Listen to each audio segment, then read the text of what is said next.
So welcome you all to Debugging Doubts. In today's topic, let us understand why and how the table function works in Casio calculator. First of all, consider a given equation is y is equal to f of x and that's equal to this function.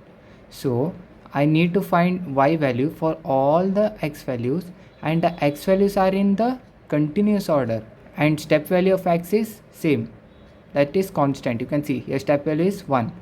Okay, so my first approach would be on the calculator, then see the function, that's x square. So I'll do first is 1, right? X value, so 1 square plus then it is 2 into 1 plus then it is 1 is equal to this 4. Then I'll write it 4. So this will be a lengthy process. Second process I'll do is go and write the function here, that's alpha x then square plus 2 into alpha x plus 1. Then I will press calc. Then it will ask actually I'll write it as 2 something and it will give me 9. So this is also some kind of lengthy process. I'll tell you a shortcut method.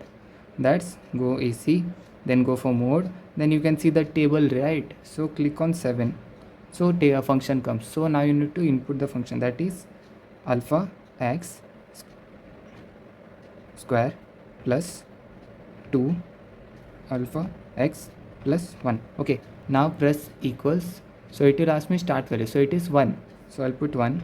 End value, so end value is 9, so end value is given. And step is, you can see 1 to 2, 2 to 3, that's 1, so I'll write 1 and equals. Here is the go.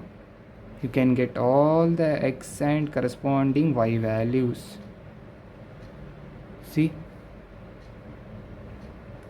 so now I can fill the table, that is 4, 9 3 is 16, then 4 is 25, then 5 is 36.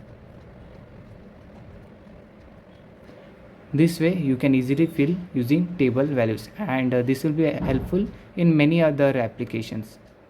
So thank you all for watching. If you like my video, please like it, share it and subscribe it. Thank you.